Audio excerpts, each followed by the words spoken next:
Et j'essaie de comprendre la tradition astrologique et je vais vous parler aujourd'hui de Mercure.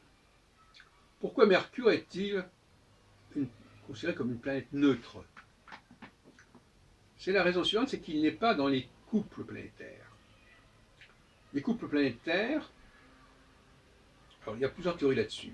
Justement, c'est pour ça que je voudrais traiter de ces questions.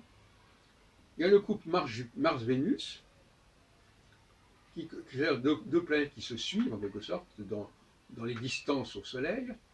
Le couple Jupiter-Saturne, le couple Uranus-Neptune. D'ailleurs, c'est dans les années 50, le Centre régional d'astrologie, autour d'André Barbeau, avait étudié ces trois dialectiques. En revanche, alors là, on voit bien que Mercure est tout seul. C'est le septième facteur, il est tout seul. En revanche, En revanche, si on prend la théorie des domiciles, on a Mercure face à Jupiter, Mars face à Vénus,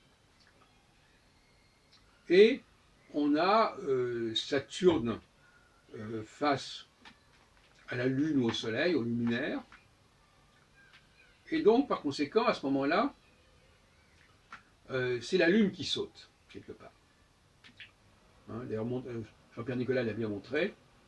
Quand on prend une division en ternaire, on a le système R, représentation Soleil, Mercure, Vénus, le système E, Mars, Jupiter, Saturne, et le système T, transcendance, Uranus, Neptune, Pluton. Donc selon les subdivisions qu'on fait, voilà, je vais vous donner 3 exemples de subdivisions, on n'a pas les mêmes résultats. Dans le premier cas, c'est Mercure qui est à part, parce qu'on aura pris Mars, Jupiter, Vénus, Mars, Jupiter, Saturne, Uranus, Neptune. Dans le deuxième cas, on a les couples Mercure, Jupiter, Gémeaux, Sagittaire, Mars, Vénus, Bélier, Balance, Saturne, Capricorne, Lune, Cancer, ou bien Saturne, Verseau, Soleil, Lion, et là il y en a un qui saute, un des deux luminaires qui saute. Pour Nicolas, c'est la Lune, pour l'autre, ce serait le Soleil, qui est justement le facteur neutre qui permet de passer sur les 12 signes.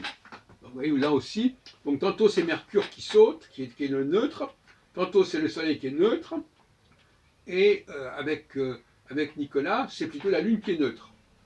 On a donc 3 neutres différents qui, selon la disposition, la structuration qu'on fait des planètes.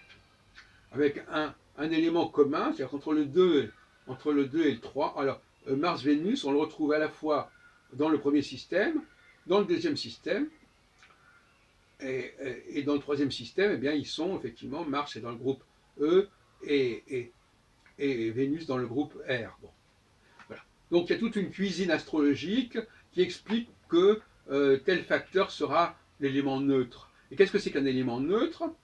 En réalité, un élément neutre, ça n'a peut-être pas été toujours bien compris. C'est un élément, c'est le curseur. L'élément neutre, c'est le curseur. C'est le facteur qu'on va bouger, alors que les autres facteurs vont être des significateurs. Ça veut dire qu'en pratique, soit on a une astrologie solaire avec l'élément solaire qui est neutre et qui va tourner sur les 12, qui va passer sur les 12 signes. Et ça, c'est la théorie, ça, c'est la pratique astrologique des médias, je suis tel signe, etc. Soit on a l'élément lunaire qui, lui, va jouer ce même rôle. Et on a aussi une théorie selon laquelle on peut être né sous tel et tel signe parce que la Lune se trouve dans ce signe. Ou alors, c'est une astrologie dont je n'ai pas entendu parler, ce serait Mercure. Puisqu'il y a une tradition qui veut que ce soit neutre. Donc s'il est neutre, ça veut dire que Mercure a pu servir à un moment donné aussi comme curseur pour activer successivement les 12 signes.